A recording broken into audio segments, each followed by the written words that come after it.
The mansion stood empty for 3 years, or so Marcus Belmont thought. The tech billionaire had purchased the sprawling estate in suburban Connecticut as an investment, one of dozens of properties scattered across his portfolio like forgotten chess pieces. He never visited, never thought about it, until his assistant called with news that made his blood run cold. Someone was living there. Marcus arrived at dawn, his black Tesla crunching over the gravel driveway. He'd built his fortune on precision and control, transforming a college startup into a billion-dollar empire. At 42, he'd mastered algorithms, markets, and boardrooms. But nothing had prepared him for what he found that morning. The front door was unlocked. Inside, the air smelled of cinnamon and something baking. Children's laughter echoed from somewhere upstairs. Marcus's jaw tightened as he moved through rooms he'd never seen furnished, now filled with mismatched furniture and crayon drawings taped to walls. His walls. "Hello?" A woman's voice, startled and afraid. She appeared at the top of the staircase, mid-30s, auburn hair pulled back, flour dusting her worn cardigan.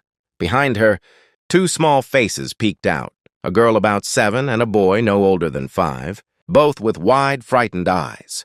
"I'm calling the police," Marcus said, pulling out his phone. "Please don't."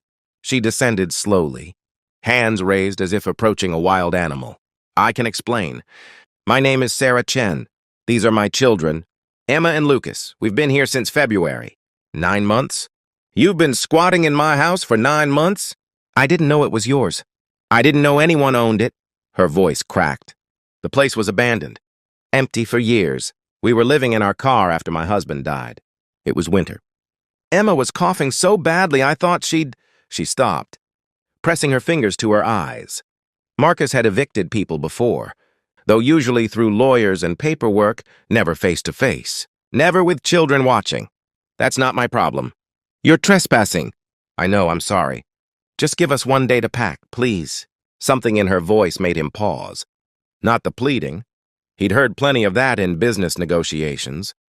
It was the resignation, the bone-deep exhaustion of someone who'd already lost everything and was simply going through the motions of one more defeat. 1 hour, he heard himself say. "Then you're gone." He waited in the kitchen while she rushed upstairs. That's when he noticed the details. The kitchen was immaculate despite its second-hand appliances. Breakfast was laid out on the table, pancakes shaped like animals, carefully arranged. On the refrigerator hung Emma's spelling tests, all marked with gold stars. A calendar tracked Lucas's asthma medication schedule. This wasn't a squat. It was a home. "Mr. Belmont?" Emma stood in the doorway, clutching a stuffed rabbit. "Are you going to take our house?" He'd faced hostile takeover boards and activist investors without flinching. This 7-year-old undid him completely. "It's not your house, sweetheart. It's mine. But we live here. We planted tomatoes in the backyard. Mama said we could stay." Sarah appeared, pulling a suitcase. "Emma, get your brother. We're leaving." "Where will you go?" Marcus asked before he could stop himself. "We'll figure it out." "We always do." She wouldn't meet his eyes. He should have let them go. Should have changed the locks and forgotten the whole mess. Instead, he said, "Wait." They waited.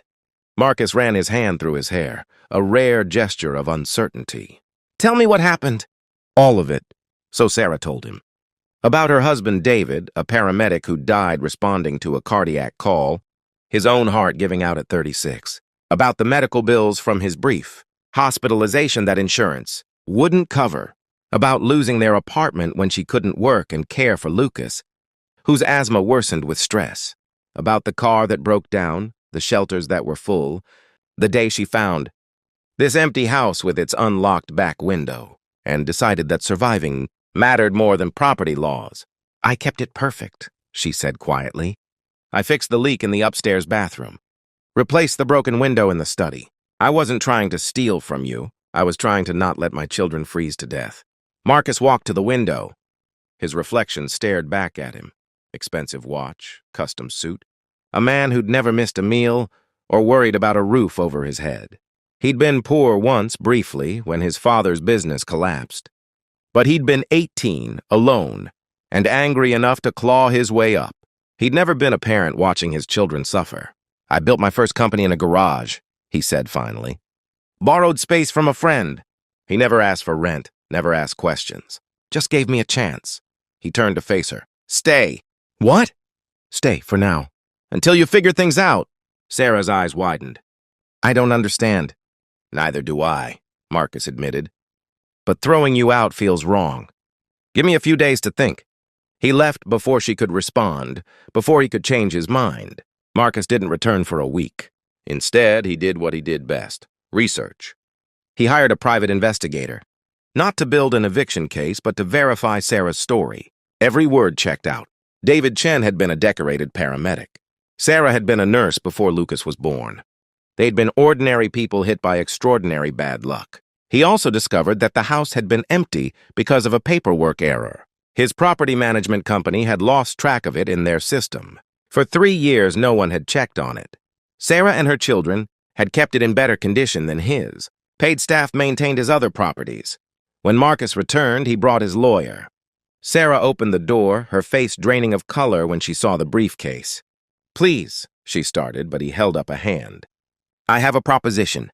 You fix up this place, really fix it up. Coordinate contractors, oversee renovations. I pay you a salary as property manager. You and your kids live here rent-free while you get back on your feet. She stared at him. Why would you do this? Because someone gave me a chance once. Because my assistant told me I'd regret throwing out a widow and 2 kids. And she was right. Because that calendar on your refrigerator, tracking your son's medication, reminded me that not everyone has the safety net I take for granted. Tears streamed down Sarah's face. I don't know what to say. Say yes.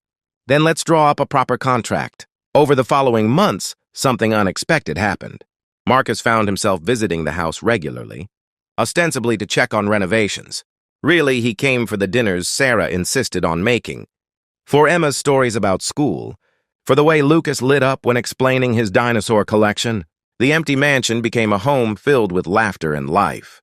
Sarah proved to be brilliant at restoration work, her nursing background translating into meticulous attention to detail. She transformed the house into something Marcus could actually sell, or, he was beginning to realize, something he didn't want to. One evening, 9 months after that first confrontation, Marcus arrived to find Emma and Lucas making a banner that read, Thank you, Marcus. Sarah smiled from the doorway. They insisted, she said. It's been a year since David died. We wanted to mark it by celebrating what we still have. Marcus felt something crack open in his chest. I should be thanking you. This house was just an asset on a spreadsheet. You made it matter. You gave us more than a house. You gave us dignity, a second chance, hope. He looked at the children, at their artwork covering his walls, at the woman who'd fought so hard to protect them. I'm not selling this place, he said suddenly. I want you to stay, as long as you want. And I'm setting up an education fund for Emma and Lucas. Marcus, that's too much. It's not enough. It'll never be enough to balance out the luck I've had versus what you've endured. But it's a start. Sarah took his hand, squeezing it tight. You know what the real gift is? You saw us. When you could have just seen trespassers or problems, you saw people. That's rarer than you think. Marcus Belmont had spent his life accumulating wealth, power, and property. But standing in that kitchen, surrounded by the family he'd almost destroyed, he finally understood what it meant to be truly rich. Not in dollars or assets, but in the currency that mattered most, human connection, compassion, and the willingness to see beyond the transaction to the person. The billionaire had found squatters in his house. What happened next didn't just change their lives. It changed his